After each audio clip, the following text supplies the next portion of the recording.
ये देखिए, Grok AI से जब कुरान और इस्लाम के बारे में पूछा गया तो क्या जवाब देता है। पर जब एआई ग्रोक से पूछे गए सवाल तो जवाब देखकर लोग बोलने लगे, ये भी हो गया मुसलमान। आइए आपको बताते हैं ग्रोक से जुड़ी बड़ी खबर। ग्रोक ने इस समय इंटरनेट पर अलग ही लेवल ऑरा बना दिया है।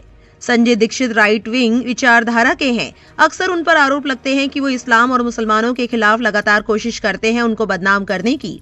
कुरान की आयतों पर सवाल उठाते हैं, इस्लाम पर सवाल उठाते हैं, लेकिन इस बार कुछ ऐसा हो गया कि लोग कहने पर मजबूर हो गए हैं कि एलन मस्क का ग्रोक भी मुसलमान हो गया है।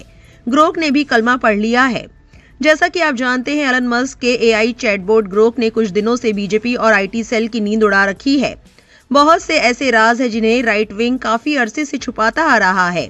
ग्रोक ने वो तमाम राज खोल दिए हैं। राइट विंग की विचारधारा के खिलाफ बातें कर रहा है, बहुत सी सच्चाइयां सावरकर के खिलाफ भी बता रहा है।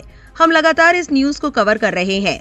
अब बात कुरान तक पहुंच चुकी है। अभी तक जो आपने देखा कि लेफ्ट विंग वाले ग्रोक से सवाल पूछकर राइट विंग से जुड़ी विचारधारा के लोगों को जलील कर रहे थे, बीजेपी आईटी सेल को निशाना बना रहे थे।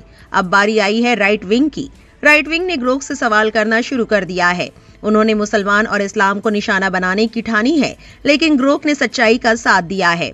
राइट विंग से जुड़े संजय दीक्षित, जो द जयपुर डायलॉग्स नाम का चैनल भी चलाते हैं, उन्होंने ग्रोक से पूछा कि कुरान की कुछ आयतें बताओ जो गैर मुस्लिमों के खिलाफ नफरत का हुक्म देती है।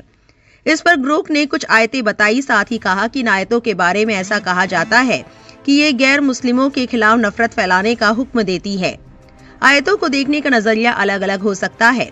कुछ लोग इसे ऐतिहासिक टकराव के रूप में देखते हैं, नफरत की नजर से नहीं, तो वहीं कुछ लोग इसे हिंसा को बढ़ावा देने वाली आयतों के रूप में देखते हैं। ये डिबेट का मुद्दा तभी बनती है जब कुछ धार्मिक स्कॉलर्स द्वारा इसके अलग अलग मतलब निकाले जाते हैं। ग्रोक का ये जवाब देखकर एक शख्स ने लिखा है, कलमा पढ़कर बैठा है क्या?